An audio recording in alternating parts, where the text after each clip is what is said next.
नमस्कार दोस्तों, स्वागत है आप सभी का एक बार फिर से उत्कर्ष नर्सिंग क्लासेज के इस ऑनलाइन प्लेटफॉर्म के ऊपर, जहां पे हम लेकर आए एक और धमाकेदार सेशन। जी हाँ दोस्तों, समय हो चुका है स्पेशल सेशन का। और आज के इस सेशन में क्या रहने वाला है खास, आज के इस सेशन में कौन कौन से महत्वपूर्ण प्रश्न हैं जिनको हम पढ़ने वाले हैं, समझने वाले हैं, सीखने वाले हैं।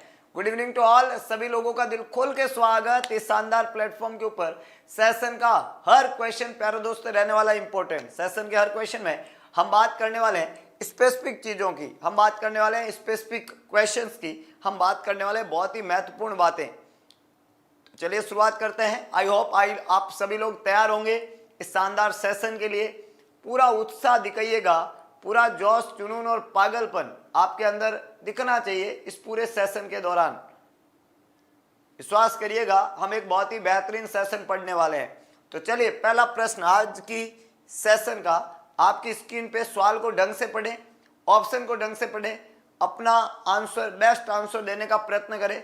और जिन बच्चों ने अभी तक अगरबत्ती नहीं लगाई है, press the like button, make yourself confident and be happy, you are a great platform. सबसे पहला प्रश्न, painful spasm of the hamstring muscle, yes my dear friend, and resistance to further extension of the leg at the knee while flexing the hip of a recommended is called.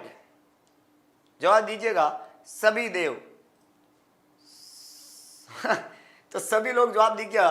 पहला है Corning sign, ब्रूडजेंस्की sign, ओपिस्थोटोनस और ankle GLONASS. जवाब में speed होनी चाहिए, जोश, जुनून और पागलपन दिखना चाहिए। सवाल इजी है, जवाब सबका होना चाहिए। क्या ये कर्निंग साइन है, क्या ये ब्रूडजेंस्की साइन है? डोंट बी कंफ्यूज्ड, दोनों सिम्टम।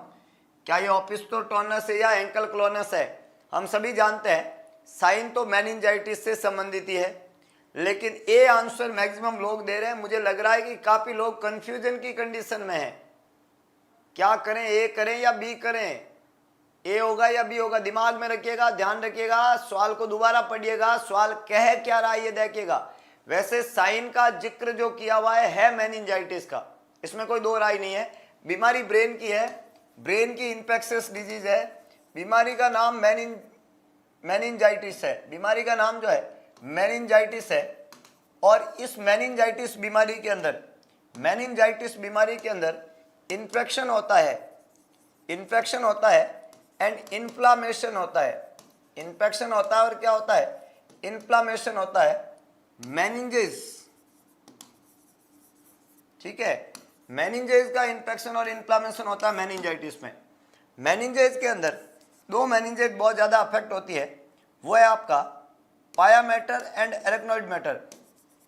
पाया mater and arachnoid mater, arachnoid mater are affected. Pia mater और एरेक्नोइड मैटर आर अफेक्टेड। जो अफेक्टेड मेनिंजेस होती है वो पाया मैटर और एरेक्नोइड मैटर होती है। हुआ क्या, यहाँ पे मरीज को मेनिंजाइटिस हुआ। मेनिंजाइटिस में दो मेनिंजेस है, इन्फेक्शन और इन्फ्लामेशन हुआ है मेनिंजेस का। और यहाँ पे दो मेनिंजेस है, पहला है पाया मैटर और दूसरा है एरेक्नोइड मैटर। ये दो मेनिंजेस यहाँ पे अफेक्ट हुई है।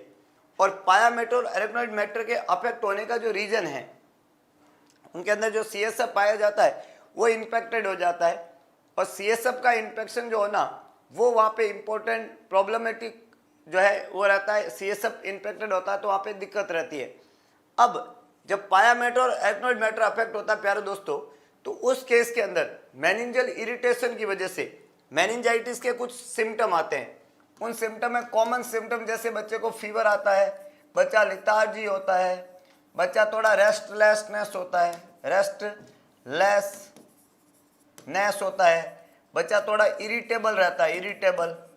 बच्चे में फोटोफोबिया होता है, फोटोफोबिया होता है बच्चा जो है वो फीवर होता है, लिथार्जी है, रेस्टलेसनेस है, इरिटेबल है, फोटोफोबिया है। बच्चा जो होता है उसके अंदर जो है we can say he is very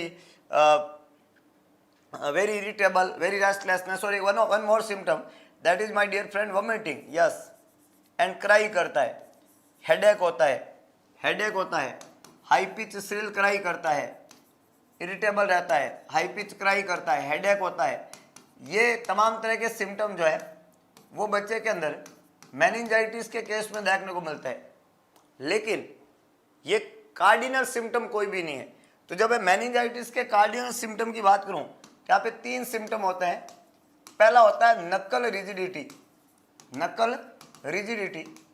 दूसरा सिम्टम जो रहता है वो रहता है आपका पॉजिटिव ब्रूड जींस की साइन, पॉजिटिव ब्रूड जींस की साइन। और तीसरा होता है positive Kernig sign, positive Kernig sign. याद रखना, एक तो नकल रिजिडिटी जिसमें बच्चे की नेक जो होती है ना, नेक वो पूरी रिजिड हो जाती है। दूसरा होता है बच्चे में ब्रूड जींस की साइन जो है वो क्या देखने को मिलता है, पॉजिटिव। और बच्चे में कर्निंग साइन क्या देखने को मिलता है, पॉजिटिव। तो rigid neck, positive Brudzinski की sign, positive Kernig sign meningitis के कार्डिनल साइन के अंदर आते हैं। अब मेरे प्यारे दोस्तों, अगर हम किसी मरीज में नकल रिजिडिटी की बात करें तो नेक जो है वो रिजिड हो जाती है। भाई मेनिंजल इरिटेशन से बच्चे की नेक को हम फ्लेक्स करने की कोशिश करते हैं, वो नहीं हो पाती है। जब बच्चा नेक को फ्लेक्स नहीं करता है, हमारे ऐसे करने से फ्लेक्स नहीं होती है, फिर भी एग्जामिनर नेक को मतलब अपना फोर्स लगा के फ्लेक्स करने का प्रयत्न करता है। तो जब वो एग्जामिनर अपने नेक को फ्लेक्स करता है फोर्स लगा के, तो पेनफुल फ्लेक्शन होता है नेक का।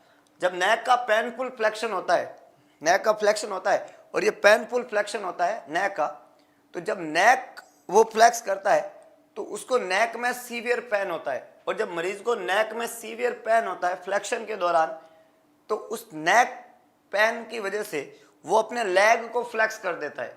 नेक का फ्लेक्शन कोजेज लेग का फ्लेक्शन, इसको बोलते हैं पॉजिटिव ब्रूड जींस की साइन। और एक और इम्पोर्टेंट बात कि अगर हम बच्चे को यहाँ पे लेटाते हैं और लेटा के उस बच्चे के जो लेग है, लेग को हम 90 डिग्री पे हिप से और नी से 90 डिग्री पे ऐसे फ्लेक्स करते हैं, 90 है और 90 है। और ये जो पाँव होता है फिर इसको हम एबडक्ट करते हैं। क्या करते हैं, एबडक्शन करते हैं, एबडक्शन। हमने क्या किया, लेग को फ्लेक्स किया 90 पे हिप से, 90 से नी से, और फिर पाँव को एबडक्ट किया। तो जब हम ये प्रोसेस करते हैं तो पेनफुल फेशियल एक्सप्रेशन आते हैं। क्या आते हैं, पेनफुल फेशियल एक्सप्रेशन। उसका कारण होता है हैमस्ट्रिंग मसल में पेन होना, हैमस्ट्रिंग मसल में पेन होना, इसको बोलते हैं पॉजिटिव कर्निंग साइन। तो ब्रूड जींस की साइन में तो नेक का फ्लेक्शन, लेग का फ्लेक्शन कराता है, और इसके अंदर ये एंगल को करके एबडक्ट करते हैं तो हैमस्ट्रिंग पेन होता है, इसको बोलते हैं पॉजिटिव कर्निंग साइन। मेनिंजाइटिस के अंदर कर्निंग साइन यहाँ पे पॉजिटिव, यहाँ पे यही बोला है painful spasm of hamstring muscle. जब आप रजिस्ट करते हैं further extension of leg and knee while flexing the hip, recommended position, इस केस को हम क्या बोलते हैं, पॉजिटिव कर्निंग साइन। ए यहाँ पे करेक्ट आंसर है। ब्रूड जींस की साइन, नेक रिजिड को फ्लेक्स करते हैं तो लेग का फ्लेक्शन होता है। ओपिस्थोटोनस पोस्चर, ओपिस्थोटोनस पोस्चर में उसका पोजीशन जो है वो धनुष के आकार का हो जाता है, ऐसा हो जाता है, इसको बोलते हैं ओपिस्थोटोनस पोस्चर। और एंकल क्लोनस के अंदर एंकल जर्क आता है, एंकल जर्क आता है। ये बात आपको यहाँ पे ध्यान रखनी है। तो मेरे प्यारे दोस्तों, यहाँ पे करेक्ट आंसर क्या होगा, ए होगा सर, पॉजिटिव कर्निंग साइन। समझ में आया मेनिंजाइटिस के क्लिनिकल साइन। ये सारे के सारे मेनिंजाइटिस के क्लिनिकल साइन है। मेनिंजाइटिस जब भी होता है इसके इलाज, क्योंकि मेनिंजाइटिस में सबसे खास बात है कि 90% बैक्टीरियल होता है। तो मेनिंजाइटिस अगर बैक्टीरियल है तो इसका इलाज क्या रहेगा सर, तो याद रखना इसके ट्रीटमेंट का पार्ट प्यारे दोस्तों क्या रहेगा, जवाब लिखो सभी लोग। इसका इलाज रहेगा सबसे पहले आइसोलेट कर दो बच्चे को, आइसोलेट के बाद में दूसरा CSF analysis, blood culture, urine culture, सब कल्चर रिपोर्ट कराते हैं और एंटीबायोटिक स्टार्ट कर देते हैं। बैक्टीरियल मेनिंजाइटिस है तो एंटीबायोटिक ही उसका इलाज है। एंटीबायोटिक स्टार्ट करने के after starting antibiotic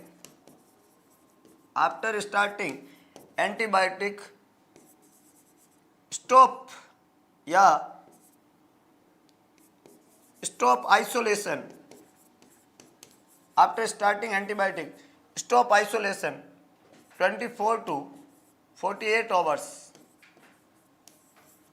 after 24 to 48 hours after starting antibiotic isolation can be stopped after 24 to 48 hours। ये 3 मैनेजमेंट का पार्ट है। तो पहले आइसोलेट कर दो, सीएसएफ का एनालिसिस कर दो, फिर एंटीबायोटिक स्टार्ट कर दो। एंटीबायोटिक स्टार्ट करने के 24 से 48 घंटे बाद में आइसोलेशन खत्म कर दो, this is the simplest mechanism जिससे आप मेनिंजाइटिस को ट्रीट कर सकते हो। ट्रीटमेंट ऑप्शंस है मेनिंजाइटिस में, आइसोलेट करो, CSF का एनालिसिस करो और एंटीबायोटिक बंद करो। जो जिक्र हुआ है इस क्वेश्चन में वो इसका जिक्र हुआ है। और ये क्या है, ये कौन सा साइन है प्यारे दोस्तों, कर्निंग साइन। 90 डिग्री से हिप, 90 डिग्री से नी, और ये करने के बाद में इसको किया एबडक्ट। तो जब आपने एबडक्ट किया तो यहाँ पे होती है हेमस्ट्रिक मसल जिसमें होगा पेन, और पेन की वजह से मरीज नेक को फ्लेक्स करेगा, पेनफुल फेशियल एक्सप्रेशन देगा। ये जब सिम्टम मरीज में आते हैं इसको बोलते हैं पॉजिटिव कर्निंग साइन, और कर्निंग साइन जब पॉजिटिव होता है तो इसको बोलते हैं meningitis. That is the very basic from meningitis. Prophylactic drug के रूप में मेनिंजाइटिस में रिफाम्पिसिन काम में लेते हैं, और ड्रग ऑफ चॉइस मेनिंजाइटिस की बीटा लैक्टाम ग्रुप रहता है। ये सेप्ट्राक्सोन हो सकता है, सिप्रोस्प्रिन ग्रुप, ये पेनिसिलिन ग्रुप हो सकता है। अगला प्रश्न, hygiene factor and motivational factor are key concept in, very very interesting question. Hygiene और मोटिवेशनल फैक्टर जो है वो की कंसर्न है। तो हाइजीन और मोटिवेशनल फैक्टर जो की कंसर्न है, कौन सी बीमारी के की कंसर्न है, कौन सी थ्योरी के की कंसर्न है। हाइजीन फैक्टर एक वर्ड है, मोटिवेशनल फैक्टर एक वर्ड है, और ये की कंसेप्ट किसके है, मास्लो यार्ची ऑफ नीड के, एक्सपेक्टेंसी थ्योरी के, गोल सेटिंग थ्योरी के, हर्जबर्ग्स टू फैक्टर थ्योरी। आप अगर एक भाषा में भी सवाल बोले, हर यहां पे जो दो कंडीशन यहां पे एक साथ दी है, हमने एक आपको क्या बोला, आपको बोला हाइजीन फैक्टर, और दूसरा हमने क्या बोला, मोटिवेशनल फैक्टर। तो जब मैं हाइजीन फैक्टर और मोटिवेशनल फैक्टर, जब मैं हाइजीन और मोटिवेशनल फैक्टर की बात करता हूं तो ये दोनों जो फैक्टर है, हाइजीन फैक्टर और दूसरा मोटिवेशनल फैक्टर, ये दोनों फैक्टर की कंसर्न है किसके, ये दोनों फैक्टर की कंसर्न है मेरे प्यारे दोस्तों हर्जबर्ग्स टू फैक्टर थ्योरी के। किसके है, हर्जबर्ग टू फैक्टर थ्योरी के। ये मास्लो यार्ची के नहीं है, ये एक्सपेक्टेंसी थ्योरी के नहीं है, ये गोल सेटिंग थ्योरी नहीं है। तो ये किसके फैक्टर, किसके टू फैक्टर है, ये हर्जबर्ग्स टू फैक्टर थ्योरी के कंसेप्ट रहेंगे।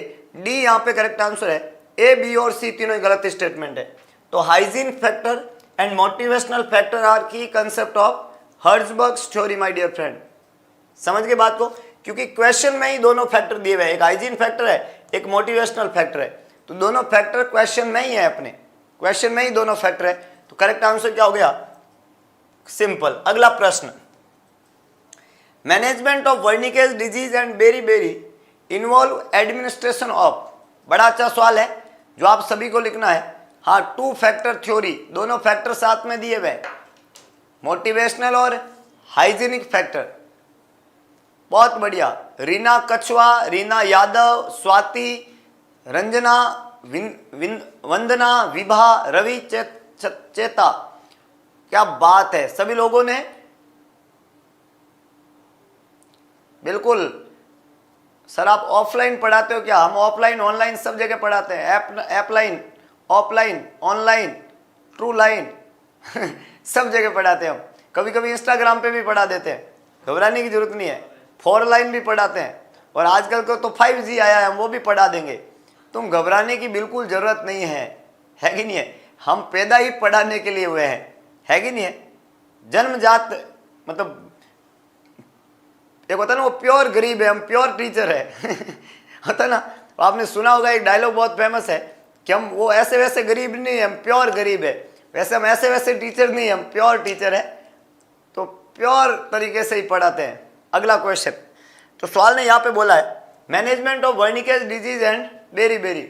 याद रखना दोस्तों, पढ़ाना मजबूरी नहीं है हमारी। एक लाइन है, बहुत ही फेमस लाइन है, और मुझे बहुत पसंद है ये, कि पढ़ाना मजबूरी नहीं है हमारी, ये तो हमारा शौक है, पैशन है। जैसे शराबी को शराब पीने में मजा आता है, वैसे हमें पढ़ाने में मजा आता है, बस पढ़ने वाला चाहिए, है कि नहीं। तो यहाँ पे management of Wernicke's disease and beri involve administration of,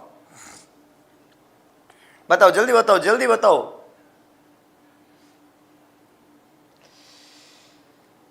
क्या बात है, अब याद कर लें, तेजाराम की जय हो, तेजाराम जी की जय हो। तेजाराम नाई की पैंट बड़ी प्यारी थी, जो उसके बॉयफ्रेंड ने साइन करके गिफ्ट दी। प्यारे मित्रों, तेजाराम जी के एक बॉयफ्रेंड थे, उन्होंने उनको क्या कर दी, साइन करके गिफ्ट कर दी। क्या कर दी, पेंट कर दी। जो पेंट उनको क्या थी, बहुत ही ज्यादा प्यारी थी। तो अगर हम तेजाराम जी की नाम करें तो यहाँ पे याद रखना, थायामीन एक विटामिन है जिसके बारे में जिक्र हो रहा है, राइबोफ्लेविन एक विटामिन है जो B2 है, नियासिन एक विटामिन है जो B3 है, पेंटोथेनिक एसिड एक विटामिन है जो B5 है, पेंटोथेनिक एसिड।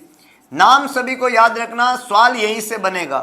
पायरिडोक्सिन एक विटामिन है जो सभी को याद है, बायोटिन एक विटामिन है जो सभी को याद है, फोलिक एसिड एक विटामिन है जो सभी को याद है, साइनोकोबालामिन एक विटामिन है जो सभी को याद है। याद है कि नहीं है, मेरी बात बताओ, आप सभी चीजें याद है कि नहीं है। अब हम तेजाराम जी की बात करें तो यहाँ पे थायामीन पहला विटामिन है B1, राइबोफ्लेविन B2 है, नियासिन B3 है, पेंटोथेनिक एसिड जो है वो B5 है, पायरिडोक्सिन B6 है, बायोटिन B7 है और B9 जो है फोलिक एसिड है, साइनोकोबालामिन B12 है। ये सभी के सभी मल्टी विटामिन है, इनको बी कॉम्प्लेक्स विटामिन कहते हैं।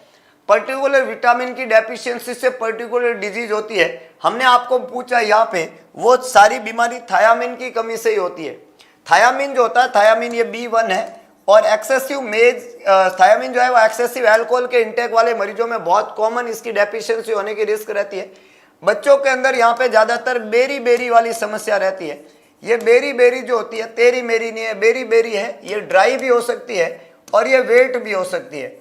जब ड्राई बेरी बेरी होती है तब तो वहां पे सिम्टम किसके आते हैं, नर्वस सिस्टम के, और जब वेट बेरी बेरी होती है तो कार्डियोवैस्कुलर सिस्टम जो है, हार्ट फेलियर वाले सिम्टम आते हैं।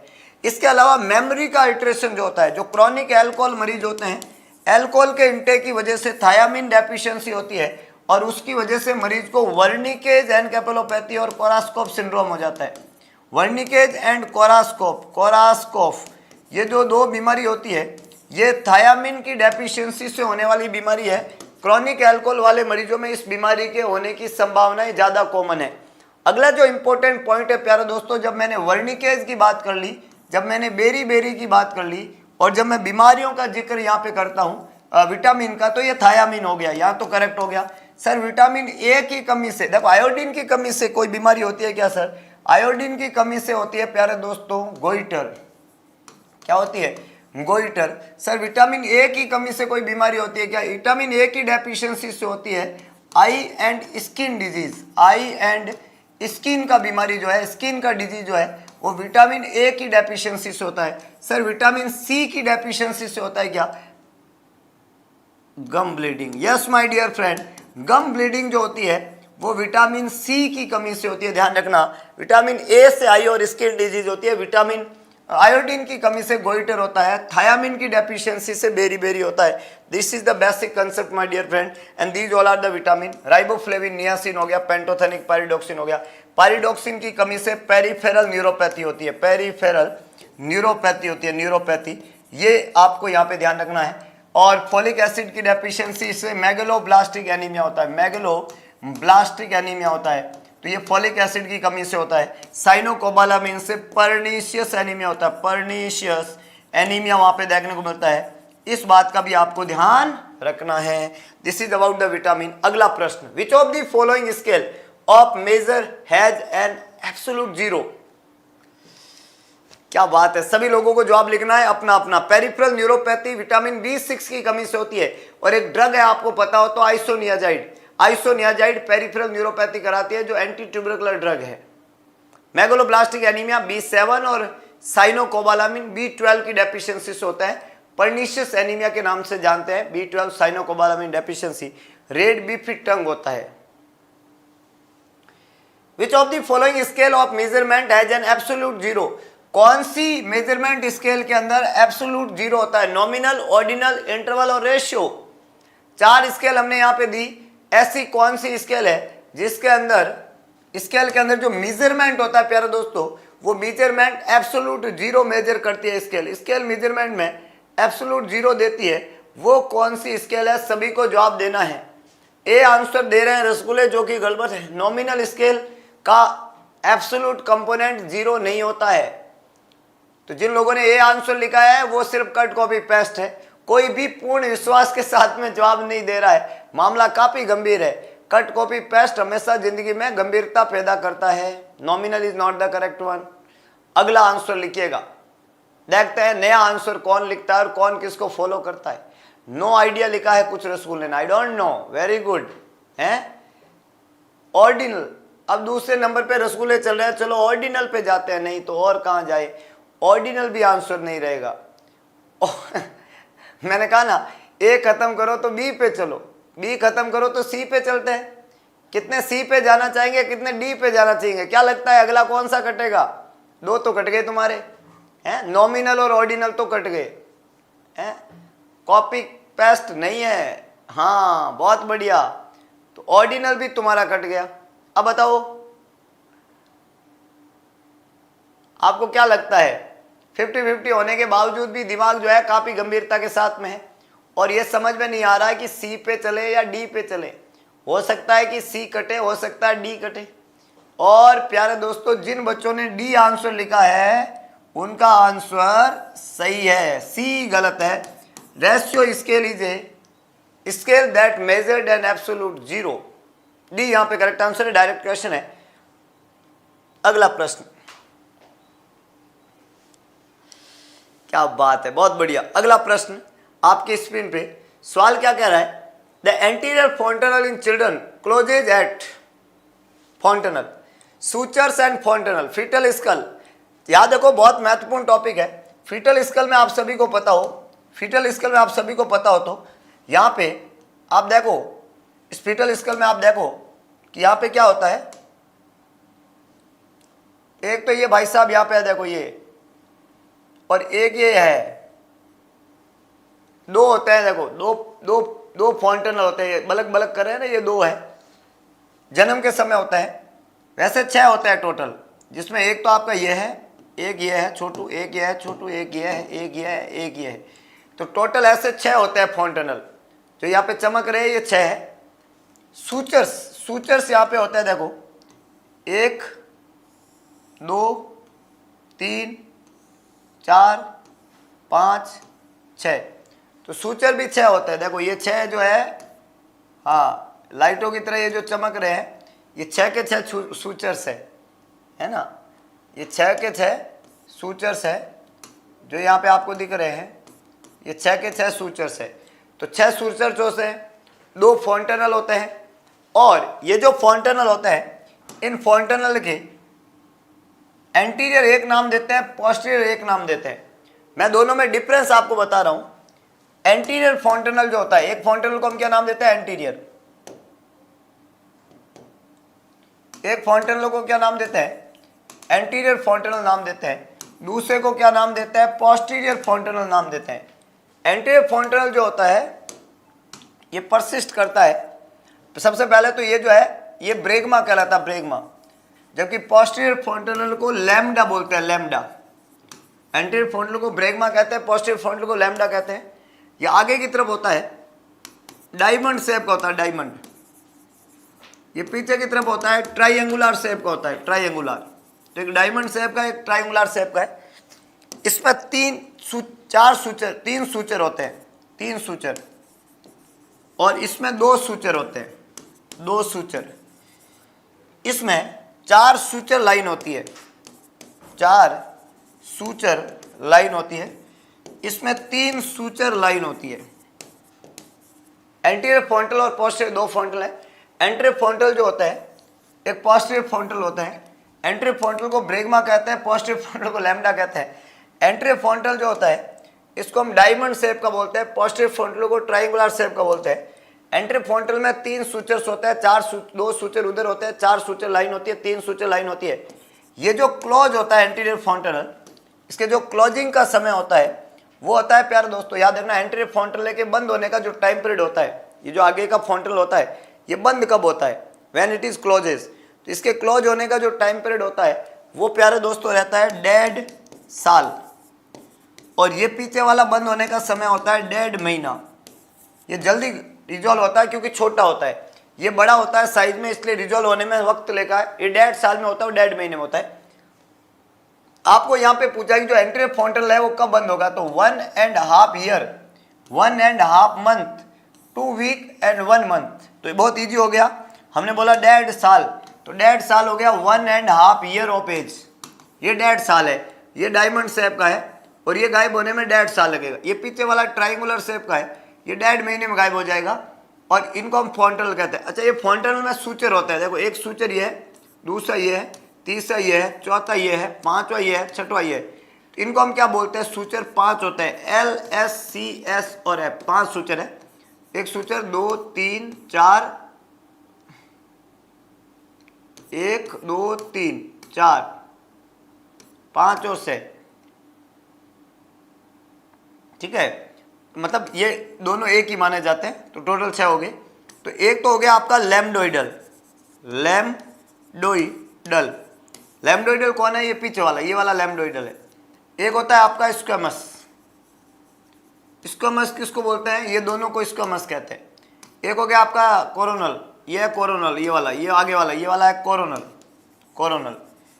एक होता है आपका सेजाइटल, ये बीच वाला है सेजाइटल, ये बोलते हैं सेजाइटल। और एक हो आपका ये फ्रंटल, ये आगे वाला है, ये वाला, ये बोलते हैं फ्रंटल। तो सूचर कितने हो गए? 5। कौन कौन से हो गए? लैम्डोइडल, ये पीछे वाला, स्क्वैमस, ये दोनों वाले, ये स्क्वैमस, कोरोनल, ये कोरोनल वाला, ये वाला कोरोनल, फ्रंटल, ये फ्रंटल वाला, सेजाइटल, ये सेजाइटल वाला, बीच वाला।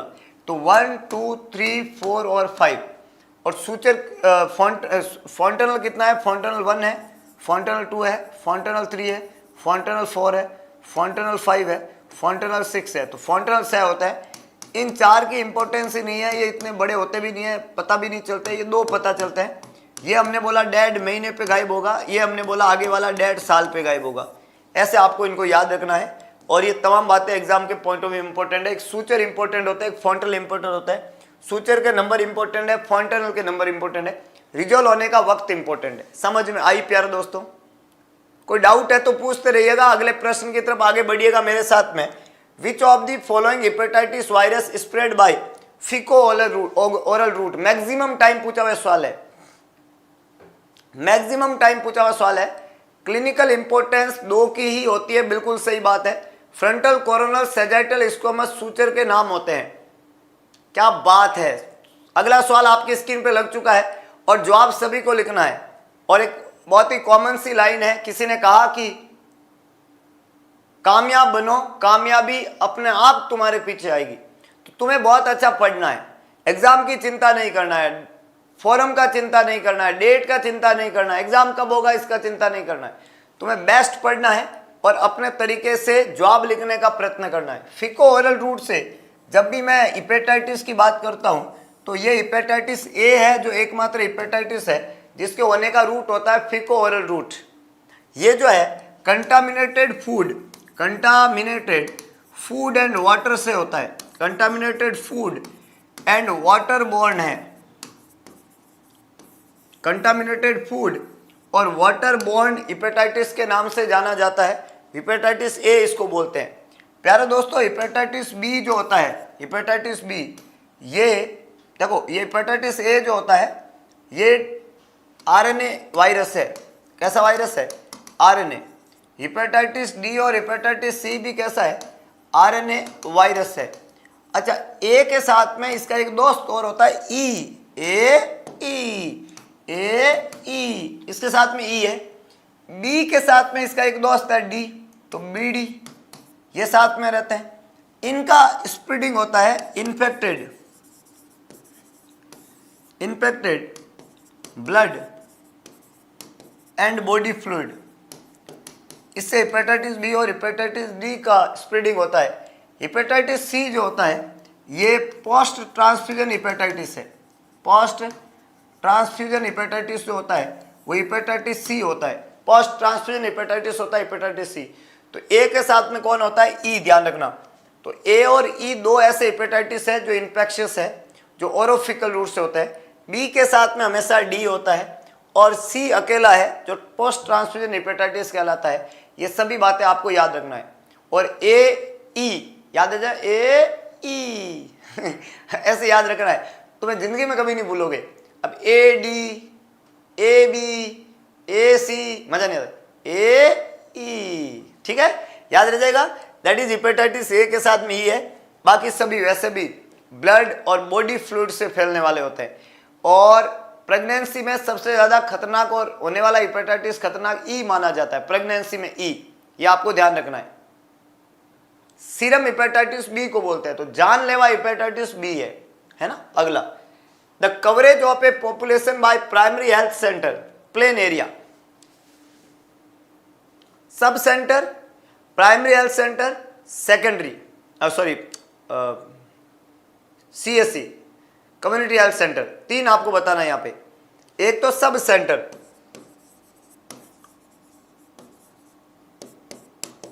एक पीएससी और एक सीएससी, ठीक है। अब हम इन सब सेंटर पीएससी सीएससी की बात करें, और यहां पे पॉपुलेशन कवरेज करते हैं हम प्लेन एरिया में, और उसको कवरेज करते हैं हिली एरिया में। प्लेन एरिया की पॉपुलेशन, हिली एरिया की पॉपुलेशन। प्लेन एरिया में पॉपुलेशन ज़्यादा कवर होगी, हिली में कम होगी। तो मान लो यहाँ पे 5000 प्लेन में कवर हो रही है, तो 3000 हिली एरिया में कवर होगी। पॉपुलेशन का जो कवरेज है, प्लेन में 5000 है तो हिली में 3000 है। पीएससी के अंदर प्लेन में 50000 है तो हिली में, सॉरी, प्लेन में 30000 है तो हिली में 20000 है। प्लेन में 30000 है तो हिली में कितना होगा, 20000। ये पॉपुलेशन कवरेज किसके द्वारा होता है, पीएससी के द्वारा। और सीएससी के द्वारा 1,20,000 तो है प्लेन में, और 80,000 है हिली एरिया में। ये पॉपुलेशन कवरेज का क्राइटेरिया है। आपको पीएससी का ही पूछा है, और वो भी प्लेन एरिया में। तो ये प्लेन एरिया पढ़ा, ये पीएससी पढ़ा, ये पॉपुलेशन पढ़ा, और ये आंसर पढ़ा। समझ रहे हो आज को, कि जिस एरिया का आपको पूछा है, जब आपको पूरा याद हो गया, तो आपको अब जिस एरिया का पूछा है कि सर मेरे को प्लेन एरिया का पूछा है पीएससी को लेके, तो प्लेन एरिया का जवाब दे दो, 3000 आपका आंसर हो जाएगा। बाकी सभी बातें गलत है। अगला प्रश्न, एक और महत्वपूर्ण प्रश्न आपकी स्क्रीन पे लग चुका है, और किसी ने कहा कि लग चुकी है तलब मंजिल की, लग चुकी है तलब मंजिल की, अब खुद को आग में झोंक देंगे। रुकावटें कहती हैं मारा जाएगा, रास्ते कहते हैं मारा जाएगा, ठोकरें कहती है मारा जाएगा, हौसला कहता है देख लेंगे। एक अगरबत्ती लगा के पूरे जोश के साथ में इस बार इस मंजिल को, इसकी औकात दिखाएंगे। 15 साल का बच्चा कंप्लेन कर रहा है ब्लीडिंग गम्स की, आप क्या एडवाइस करेंगे, डाइट में क्या लेना है। ब्लीडिंग गम्स स्कर्वी बोलते हैं, स्कर्वी बीमारी में ब्लीडिंग गम्स होता है। स्कर्वी बीमारी एस्कॉर्बिक एसिड की डेफिशिएंसी से होती है, और ये विटामिन सी को बोला जाता है।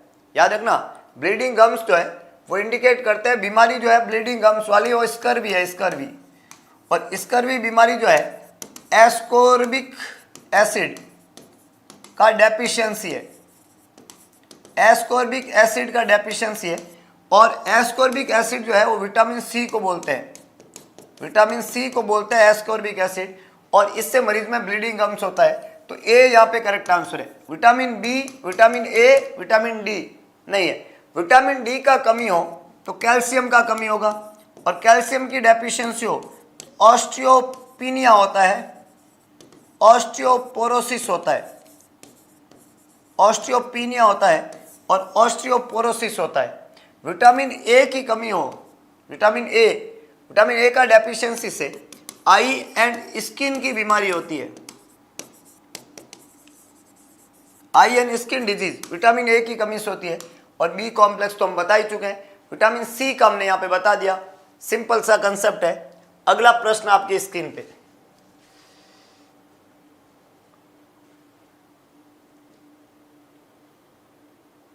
जो आप सभी को लिखना है।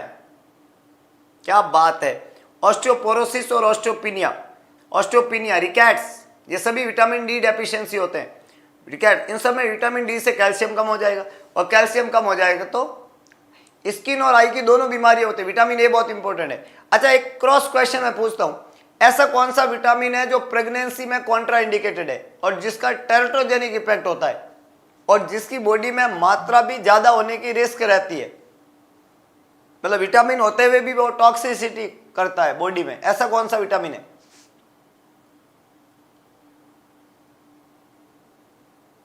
देखते हैं कितने रसगुल्ले फंसते हैं इस बात में।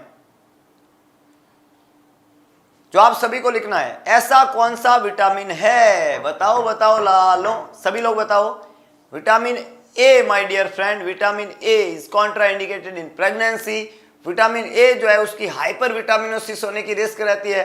इसका फीटस के ऊपर टेराटोजेनिक इफेक्ट होता है। छोटा बच्चा जो माँ के ऊन में बनता है उसके ऊपर विटामिन ए का टेराटोजेनिक इफेक्ट होता है। इस बात का आपको ध्यान रखना है। अगला प्रश्न, a child with recurrent urinary tract infection is most likely to show. एक बच्चा है और उस बच्चे में बार बार रिकरेंट यूटीआई होता है। अगर किसी बच्चे में रिकरेंट यूटीआई होता है तो उस यूटीआई होने का रीजन क्या है? Vesico ureteric reflux, neurogenic bladder, renal and ureteric calculi, posterior urethral valve. What is the correct answer? Why a child get recurrent UTI? किसी एक बच्चे को बार बार यूटीआई होने का क्या कारण है? बड़ा अच्छा सवाल है और बहुत टेढ़े मेढ़े जवाब आ रहे हैं भाई। इस बार मामला कट कॉपी पेस्ट का बना नहीं, इस बार मामला थोड़ा अलग बन गया। और जिन बच्चों ने अभी तक अगरबत्ती नहीं लगाई है, लिस्ट खुल चुकी है और इन सभी बच्चों को स्पीड के साथ में 1 मिनट का वक्त देता हूं मैं। सभी लोग जल्दी से अगरबत्ती लगाओ। 1 2 3 स्टार्ट। जल्दी जल्दी जल्दी। अगरबत्ती का मतलब है प्रेस द लाइक बटन। हाँ, लगी लगी लगी लगी लगी, क्या बात है, ये हुई ना बात। अब थोड़ा मुस्कुराओ और सुनो इसका जवाब। याद रखो कि मेरा जो किडनी है उससे निकलते हैं यूरेटर और मेरे जो यूरेटर है वो आके खुलते हैं ब्लैडर में। कहाँ खुलते हैं? ब्लैडर में। यूटीआई का मतलब होता है कि ये जो पूरा ट्रैक है इस ट्रैक का इन्फेक्शन हो जाना। अब होता क्या है? होता ऐसा है नॉर्मली, किडनी का काम है यूरिन को बनाना। किडनी का काम है यूरिन को बनाना और यूरिन बन के यूरेटर के थ्रू आ जाते हैं ब्लैडर में और ब्लैडर का काम है यूरिन को बाहर भेजना। अब होता क्या है कि यहाँ पे एक जंक्शन है ब्लैडर और यूरेटर के बीच में और एक जंक्शन है वो आपका किसके बीच में? किडनी और यूरेटर के बीच में। तो ब्लैडर और यूरेटर के बीच में जो जंक्शन है, ब्लैडर को वेसाइकल बोलते हैं, इसको बोलते हैं vesico ureteral junction. Vesico ureteral junction. अब होता क्या है, नॉर्मल प्रोसेस यह है कि यूरिन जो होता है वो यूरेटर से ब्लैडर में आएगा, ऐसा ही होता है, और आगे यहाँ ब्लैडर में उसका टेम्परेरी रिजर्वेशन है, फिर वो आगे बाहर निकल जाता है। अब यहाँ पे प्रॉब्लम क्या हो जाती है कि यूरिन जो है उसका क्या हो जाता है, यूरिन का यहाँ पे बैक फ्लो होने लग जाता है और ब्लैडर का यूरिन यूरेटर के अंदर बैक फ्लो जाने लग जाता है। इसको बोलते हैं vesico urethral reflux. वेसाइको urethral reflux बीमारी का नाम है VUR। और ये छोटे बच्चों में बहुत ज़्यादा कॉमन है कि ये यूरिन वापस रीगर्जिटेट होता है, रिफ्लक्स होता है, ऊपर जाता है। यूरिन जब बैक फ्लो होगा, ऊपर जाने लग जाएगा तो यूरिन यहाँ पे स्ट्रेसिस करेगा और उसकी वजह से यूटीआई होने की रिस्क बढ़ती है और ऐसा बार बार होने पे रिकरेंट यूटीआई होने की रिस्क पैदा होती है। समझ में आई कहानी? क्या बताना चाहता हूं मैं? नॉर्मली यूरेटर से यूरिन ब्लैडर में आता है और ब्लैडर यूरिन का टेम्परेरी रिजर्वायर है। यहाँ पे यूरिन रिफ्लक्स होने लग जाता है, यूरिन का बैक फ्लो होने लग जाता है, यूरिन ब्लैडर से यूरेटर में जाने लग जाता है। जब यूरिन ब्लैडर से यूरेटर में जाने लग जाता है, VUR हो जाता है, वेसाइको यूरेट्रल रिफ्लक्स हो जाता है, तो उस रिफ्लक्स के केस में वेसाइको यूरेट्रिक रिफ्लक्स होने लग जाता है। तो उस रिफ्लक्स के चक्कर में बच्चे को बार बार रिकरेंट यूटीआई होता है और रिकरेंट यूटीआई का इलाज है कि इसके बैक फ्लो या रिफ्लक्स को रोके। तो ये जो स्पिंटर है, VUR जंक्शन है, उस जंक्शन के एरिया को टाइट करना पड़ेगा, नहीं तो गंगा उल्टी बहने लग जाती है और ये यूरिन वाली गंगा जब उल्टी बहेगी तो यहाँ पे कहानी गड़बड़ हो जाएगी। तो लाले ये कंपैरिजन भी गड़बड़ है क्योंकि यूरिन आपके बॉडी का वेस्टिजियल प्रोडक्ट है जबकि गंगा नदी बहुत पवित्र नदी है, ध्यान रखना। तो ये जो आपकी उपमा है वो बहुत गड़बड़ उपमा है, इसलिए इसको यूरिन ही बोले तो ज़्यादा बेटर है। ये बॉडी का एक वेस्टिजियल प्रोडक्ट है, इस बात का ध्यान रखियो प्यारे मित्र।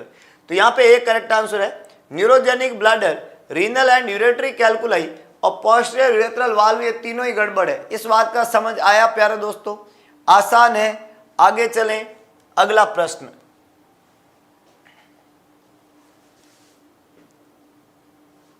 Gravida refers to which of the following description, जवाब लिखो, क्या आंसर होना चाहिए?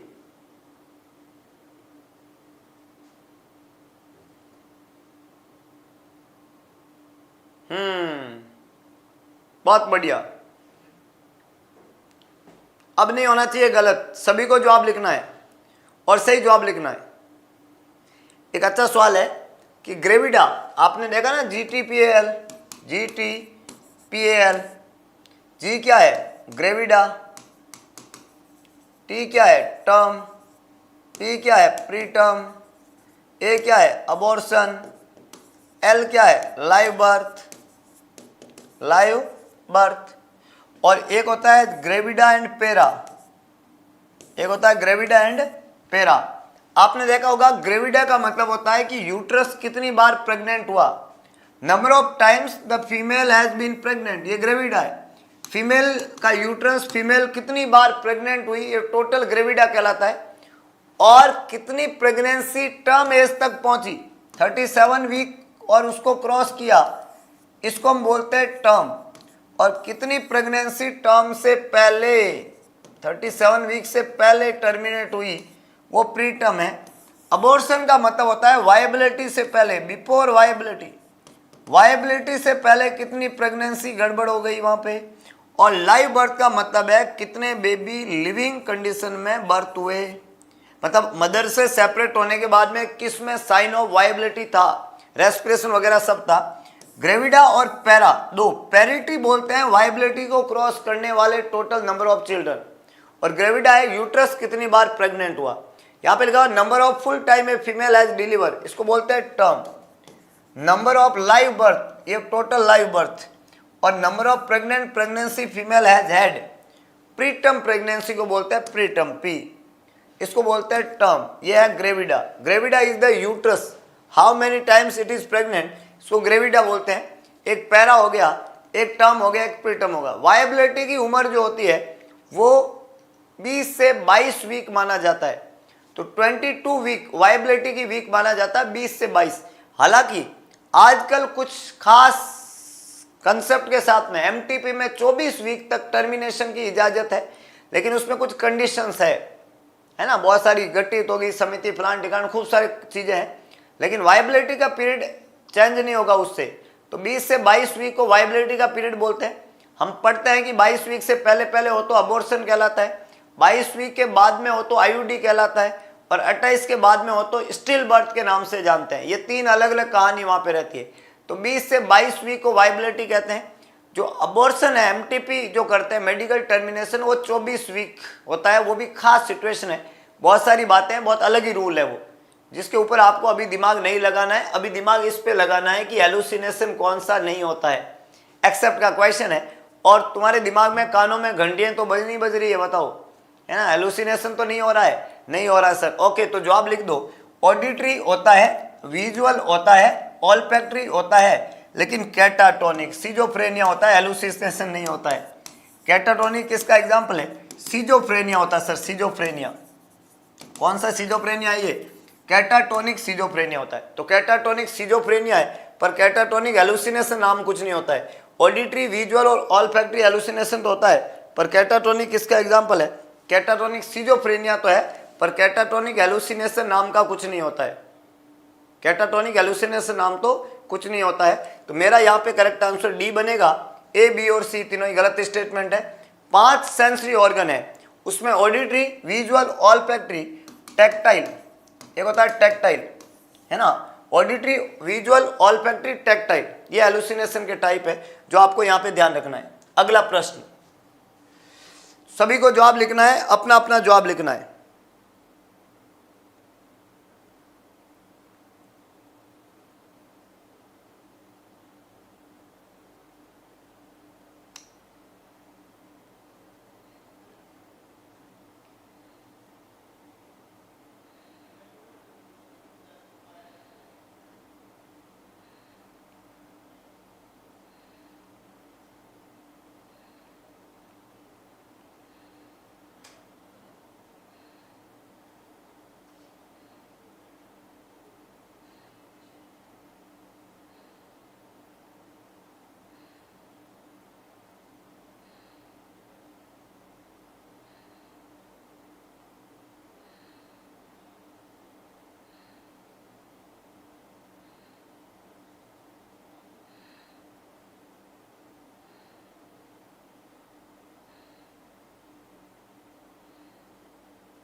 हाँ प्यारे दोस्तों, क्या आंसर होना चाहिए?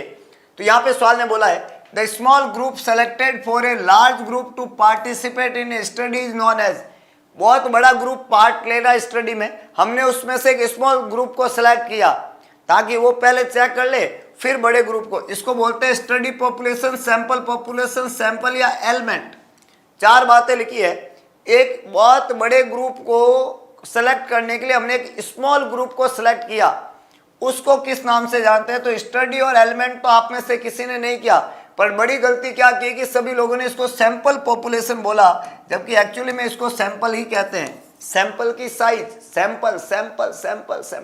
There is no population word use for that group, so this is known as प्यारे मित्र सैंपल। चित्रलेखा साहू ने बिल्कुल सही लिखा है, सर इसको सैंपल कहते हैं। सी यहाँ पे करेक्ट आंसर है। ए, बी और डी तीनों ही गलत स्टेटमेंट है। We just say it is sample. अगला प्रश्न, perinatal death include death during. Perinatal death का क्या मतलब होता है? पेरीनेटल याद रखना, 28 वीक ऑफ गेस्टेशन के लेके first 7 days of life, first 7 days of life जो है ये पीरियड कहलाता है पेरीनेटल पीरियड। पेरीनेटल पीरियड में डेथ होती है, तो डेथ कब की है? 37 वीक से, गेस्टेशन से 14 नहीं, 0 से 1 महीना या 0 से 28 दिन का उम्र। ये सारे आंसर गलत है, क्योंकि पेरीनेटल का पीरियड 28 वीक से स्टार्ट होता है और पहले 7 दिन तक चलता है। ये पेरीनेटल पीरियड है। तो ये पेरीनेटल पीरियड के दौरान अगर कोई डेथ होती है तो डेथ को भी पेरीनेटल डेथ बोलते हैं। अच्छा, पेरीनेटल पीरियड के दौरान 2 तरह की डेथ होती है। एक तो हम स्टिल बर्थ जो होता है, स्टिल बर्थ वो भी इसी में काउंट करते हैं, और अर्ली न्यूनेटल मोर्टेलिटी रेट जो होती है, अर्ली न्यूनेटल मोर्टेलिटी रेट जो होती है ये भी इसी में काउंट होती है। दोनों को मिला के पेरीनेटल डेथ के नाम से जानते हैं। तो करेक्ट आंसर यहाँ पे डी बनेगा। ए, बी और सी तीनों ही गलत स्टेटमेंट है। स्टिल बर्थ समझ में आई कहानी? क्लियर है कहानी? इजी है कहानी? अगली है कहानी, which of the following immunoglobulins will be high in a person with an allergy. एक एलर्जी वाले मरीज में, एक एलर्जी वाले पर्सन में कौन सा इम्यूनोग्लोबुलिन जो है वो हाई मात्रा में पाया जाता है? IgE, IgG, IgM, IgA। एक एलर्जी वाले पर्सन में कौन सा इम्यूनोग्लोबुलिन जो है हाई मात्रा में पाया जाता है? तो यहाँ पे याद रखना IgE जो होता है वो एलर्जी कंडीशन में बढ़ जाता है। IgG, IgM या IgA नहीं है। IgA पाया जाता है ब्रेस्ट मिल्क और बॉडी फ्लूइड में, breast milk and body fluid, उसके अंदर पाया जाता है IgA।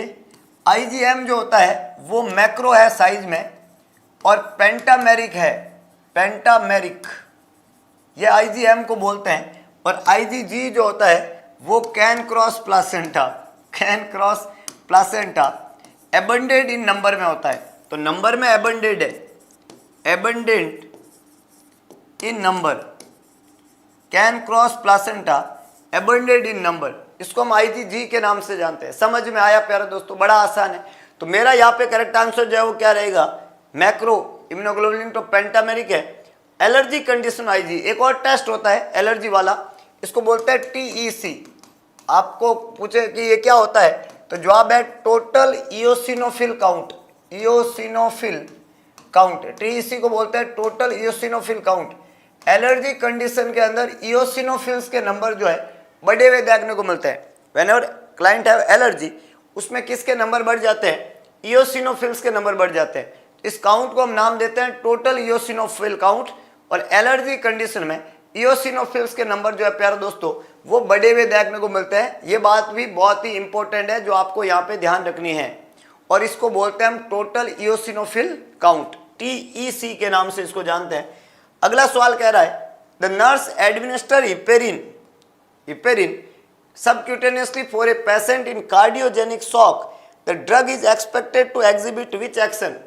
एक नर्स एडमिनिस्टर करिए हिपेरिन दिन में 2 बार सबक्यूटेनियसली कार्डियोजेनिक शॉक वाले मरीज में, ये दवाई कौन सा एक्शन एग्जिबिट करेगी? मतलब अगर आप कार्डियोजेनिक शॉक वाले मरीज को हिपेरिन दवाई दे रहे हो और वो भी दिन में 2 बार दे रहे हो, तो कार्डियोजेनिक शॉक वाले मरीज में हिपेरिन का क्या रोल है? What is the role of heparin in a client cardiogenic shock? क्या बात है, क्या बात है। सभी ने आंसर लिखना है भाई, और स्पीड के साथ में। और जिन बच्चों ने अभी तक अगरबत्ती नहीं लगाया, पूरा उत्साह, कॉन्फिडेंस सातवें आसमान पे होना चाहिए। देखो, सफलता का मिलना पार्ट ऑफ लाइफ है, लेकिन उसके लिए बेस्ट अप्रोच ही ना करे, ये तो गलत बात है। हम जीते, हम हारे, ये तो एक अलग बात है, लेकिन मेहनत ही ना करे, ये तो गलत बात है। तो यहाँ पे सवाल ने बोला कि अगर हम हिपेरिन की बात करें तो हिपेरिन चाहे किस में भी दो, कार्डियोजेनिक में दो, किसी में दो, ये एंटीकोएगुलेंट ही होगी और ये ब्लड थिनर ही कहलाएंगे। इनको एंटी डिसएरिथमिक, आइनोट्रॉप्स या वेजो प्रेशर थोड़ी बोल सकते हैं। कार्डियोजेनिक शॉक में हिपेरिन दे रहे हैं तो शायद वेजो प्रेशर होगा, नहीं, ऐसा नहीं है। काम इसका तो वही रहेगा, ये तो एंटीकोएगुलेंट ही देगा, भले ही कहीं पे भी दे दो। इसलिए आंसर ए ही रहेगा। बी, सी और डी तीनों ही गलत स्टेटमेंट है। Heparin can be given in any situation, it act as a anticoagulant, blood thinner, और इसके साथ में हमें एपीटीटी टेस्ट कराते रहना पड़ेगा। एंटीकोएगुलेंट के साथ में कौन सा टेस्ट करते हैं? एपीटीटी टेस्ट करते हैं। That is very basic. अगला question, do not harm in which ethical principle. अच्छा सवाल है, एथिक्स से सवाल है, एथिकल प्रिंसिपल का क्वेश्चन है, एथिकल। और हमने आपको बोला एथिकल प्रिंसिपल के अंदर 4-5 प्रिंसिपल बहुत ही फेमस है, जिसमें आपने देखा होगा, एक तो यहाँ पे रहता है वेरासिटी, जो यहाँ पे लिखा हुआ देखो, वेरासिटी। एक है फिडेलिटी, फिडेलिटी। एक होता है जस्टिस, एक होता है autonomous. Veracity, Fidelity, justice, autonomous. एक यहां पे रखता है बेनेफिशियंस, बेनेफिशियंस। एक होता है नॉन माल एफिशियंस, नॉन माल एफिशियंस, बेनेफिशियंस, नॉन माल एफिशियंस। वेरासिटी का मतलब होता है टेलिंग ट्रूथ, फिडेलिटी का मतलब होता है फेथफुलनेस, है ना। वेरासिटी जो होता है टेलिंग ट्रूथ, फिडेलिटी का मतलब होता है फेथफुलनेस, इसका मतलब होता है टेलिंग ट्रूथ, टेलिंग ट्रूथ, सत्य बोलना। फिडेलिटी का मतलब होता है फेथफुलनेस, जो वादा किया है वो निभाना पड़ेगा, नहीं तो वादा करो ही मत, है ना। तो वादा तुम मत करना, मिलने की तुम कोशिश करना, वादा तो टूट जाता है, सुना होगा आपने। ये फेथफुलनेस वही है प्यारे दोस्तों। तो या तो वादा करो ही मत, और करो तो निभाओ, नहीं निभाओ तो मत करो, पता नहीं और क्या क्या है, I don't know, but this is faithfulness. Justice का मतलब होता है कि आपको मरीज के अंदर जो भी काम करो वो उसमें जस्टिफिकेशन होना चाहिए, भेदभाव नहीं होना चाहिए, है ना, भेदभाव वो नहीं होना चाहिए। ऑटोनोमस का मतलब होता है एक जिम्मेदारी के साथ में काम करना। ऑटोनोमस एक खुद का डिसीजन पावर लेके और एक बढ़िया तरीके से, उसको बोलते हैं ऑटोनोमस। और बेनेफिशियंस का मतलब होता है to do good, to do good, भला करो। और नॉन माल एफिशिएंस का मतलब होता है कि डू नॉट हार्म, भला किसी का कर न सको तो बुरा किसी का मत करना, सुना होगा प्यारे दोस्तों। तो भला करो तो भला करो, नहीं करो तो बुरा तो मत करो। अरे भाई, किसी की टांग खींचने का क्या मतलब है? अगर किसी को सपोर्ट ना दे सको तो उसको चढ़ने दो, तुम टांग मत खींचोगे। ये बहुत इंपॉर्टेंट एस्पेक्ट है। तो बेनिफिशियंस और नॉन मालेफिशिएंस। तो एथिकल प्रिंसिपल में यहाँ पे यही पूछा है कि डू नॉट हार्म, बुरा किसी का मत करो। कौन सा है? तो किसी का बुरा मत करो तो डी नहीं होगा, जस्टिस लिख रहे हैं रसूल ने। अरे जस्टिस का मतलब बुरा करना नहीं होता रे लाले। बुरा मत करो का मतलब हो गया non maleficence, non maleficence, do not harm. To do good is beneficence, भला करो। और भला नहीं कर सको तो किसी का बुरा मत करो, डू नॉट हार्म। समझ में आई? कोई डाउट है प्यारे दोस्तों? नहीं? कोई समस्या, कोई साइड इफेक्ट, कोई इफेक्ट, कुछ हुआ वो दिमाग के ऊपर तो बता दो। अगले प्रश्न की तरफ बढ़ते हैं। एक और महत्वपूर्ण प्रश्न आपकी स्क्रीन पे लग चुका है जो आप सभी को लिखना है। वेरासिटी, फिडेलिटी, जस्टिस और ऑटोनोमस, बिल्कुल सही है। बेनिफिशियंस और नॉन मालेफिशिएंस, बहुत ही शानदार। अगला सवाल कह रहा है first antipsychotic drug was introduce. पहला एंटीसाइकोटिक दवाई कौन सा इंट्रोड्यूस हुआ? सभी लोगों को जवाब लिखना है, अपना अपना जवाब लिखना। पहला ऑप्शन है क्लोरप्रोमाजिन, हेलोपेरिडोल, लिथियम, क्लोरोक्विनोल। पहला एंटीसाइकोटिक ड्रग CPZ, सबसे पहला खोजा गया एंटीसाइकोटिक ड्रग कौन सा है, आप सभी को पता होना चाहिए, और वो है प्यारे दोस्तों CPZ। CPZ is the first antipsychotic medication. Haloperidol is a maximum EPS कराने वाला एंटीसाइकोटिक ड्रग, एक ऐसा एंटीसाइकोटिक ड्रग जो आपके मैक्सिमम EPS कराता है। EPS होता है एक्स्ट्रा पिरामिडल साइड इफेक्ट, तो मैक्सिमम EPS कराने वाला दवाई है haloperidol. Lithium is a mood stabiliser, not increase not decrease, is stable no mood, और मूड को ये क्या करता है, स्टेबल करता है। और मूड को स्टेबल कैसे करता है, लिथियम एक मूड स्टेबलाइजर है, तो मूड को स्टेबल करता है, तो हम इसको कहते हैं एंटी मैनिक ड्रग। क्या बोलते हैं, anti manic drug, bipolar disorder का ड्रग ऑफ चॉइस, ऐसा हम इसको बोलते हैं। क्लोरोक्विनोल, ये जवाब यहाँ पे नहीं बनेगा, तो मेरा करेक्ट आंसर यहाँ पे क्या बनेगा प्यारे दोस्तों, हेलोपेरिडोल, नो सॉरी क्लोरप्रोमाजिन। कौन सी दवाई है, फर्स्ट एंटीसाइकोटिक ड्रग कौन सी है, CPZ क्लोरप्रोमाजिन। और याद रखना जितनी भी एंटीसाइकोटिक दवाई होती है उन सब से EPS होता है। EPS का मतलब होता है extra pyramidal side effect, extra pyramidal side effect. तो आपको ये ध्यान रखना है कि ये कौन कौन से होते हैं, तो इसमें 5 चीजें आती है। कौन कौन सी सर, एक तो होता है एकैस्थीसिया, जिसका मतलब होता है वॉकिंग एंड टॉकिंग, एकैस्थीसिया। एक होता है आपका डिस्टोनिया, एक होता है टार्डिव डिस्काइनेशिया,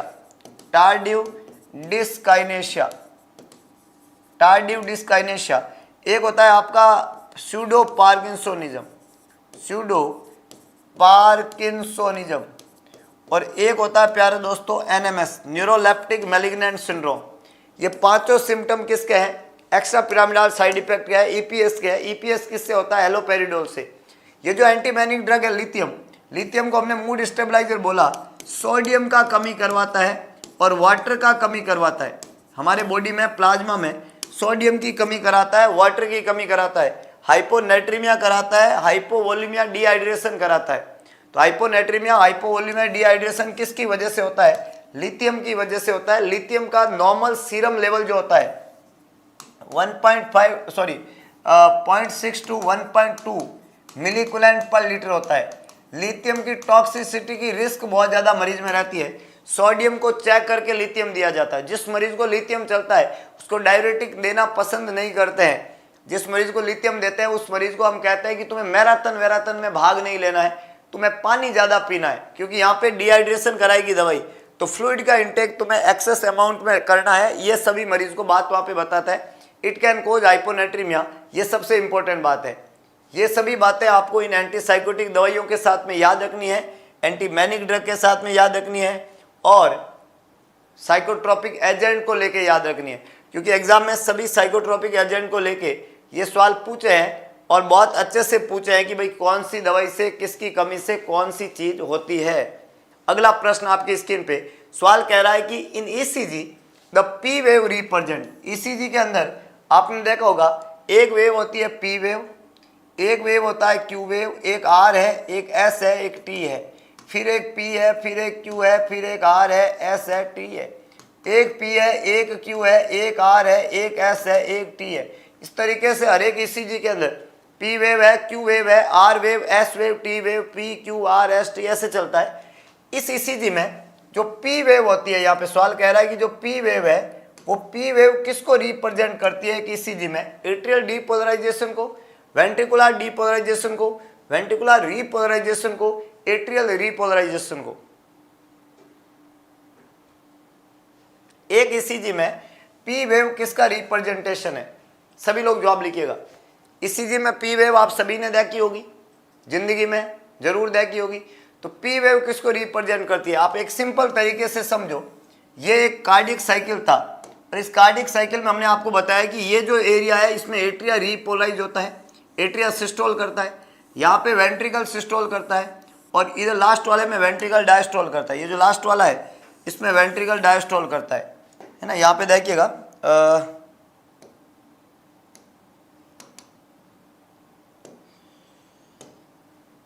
देखो, एक तो ये जगह है, ये वाला, ये तो एट्रियल एरिया, एट्रिया यहाँ सिस्टोल करता है, ठीक है। दूसरा ये जगह है, ये वाला, ये जो है यहाँ पे वेंट्रिकल का मामला होता है, वेंट्रिकल सिस्टोल करता है, ठीक है। और तीसरा जगह कौन सा बच गया, तीसरा ये वाला जगह है, यहाँ पे वेंट्रिकल जो है वो क्या करता है, डायस्टोल करता है। इतना सुंदर वस्त्र आपने जिंदगी में नहीं देखे होंगे, फिर बता रहे हैं प्यारे दोस्तों। देखो तुम, ये जो है कार्डियक साइकिल है तुम्हारा, ठीक है।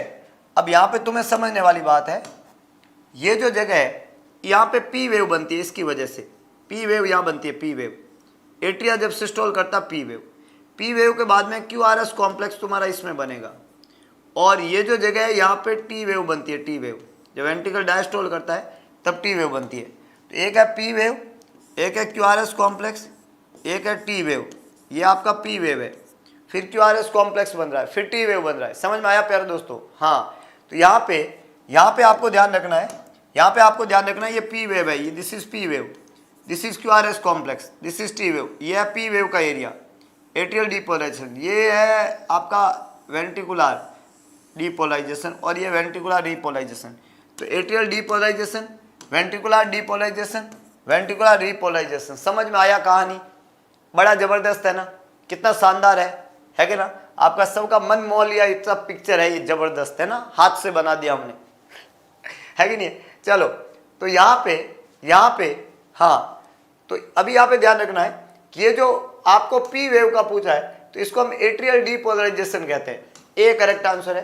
वेंट्रिकुलर डीपोलराइजेशन से क्यू आर एस कॉम्प्लेक्स बनेगा, वेंट्रिकल रिपोलराइज करेगा तो टी वेव बनेगा, और एट्रिया का रिपोलराइजेशन से कोई वेव नहीं बनता, क्योंकि ये तब होता है जब वेंट्रिकल का डीपोलराइजेशन हो रहा होता है और वेंट्रिकल का रिपोलराइजेशन होता है।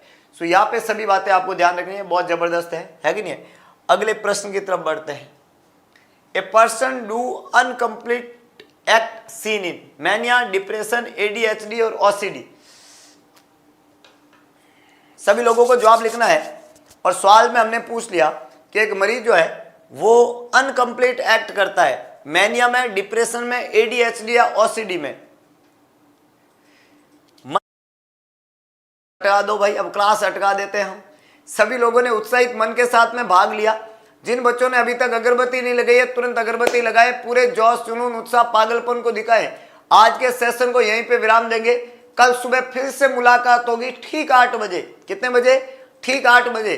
पूरे जोश, जुनून, उत्साह, पागलपन से जुड़ना बिल्कुल मत भूलिएगा, क्योंकि क्लास बड़ी ही भोकाल वाली होगी और धमाका बेहतरीन होगा, और उसमें से सफलता का शोर गूंजेगा। वो कहता है ना, तुम्हारा वक्त आया था, हमारा दौर आएगा।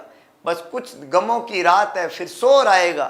तुम्हारा वक्त आया था, हमारा दौर आएगा। तो पूरा जोश, जुनून, पागलपन बनाए रखें। आप सभी लोगों ने उत्साहित मन के साथ में भाग लिया। सवाल का जवाब वीडियो के अंत में कमेंट बॉक्स में देना बिल्कुल मत भूलिएगा। कल इसी सवाल के साथ में डील करेंगे अगले सेशन के रूप में। आज के सेशन को यहीं पे विराम दूंगा। हमेशा एक बात याद रखें, ईश्वर का दिया कभी अल्प नहीं होता, जो टूट जाए वो संकल्प नहीं होता। हार को लक्ष्य से दूर ही रखना मेरे दोस्त, क्योंकि जीत का कोई विकल्प नहीं होता। और सौगंध महादेव की, हम पैदा हुए जीतने के लिए। संकल्प सिर्फ एक है, जब तक तोड़ेंगे नहीं तब तक छोड़ेंगे नहीं। तो कल सुबह ठीक 8 बजे इंतजार रहेगा। मैं तो आ रहा हूं, आप लोग आ रहे हैं कि नहीं आ रहे? दिल खोल के जुड़िएगा इस शानदार प्लेटफॉर्म के ऊपर एक और शानदार सेशन के लिए। तब तक के लिए जय हिंद, जय भारत, जय महाकाल।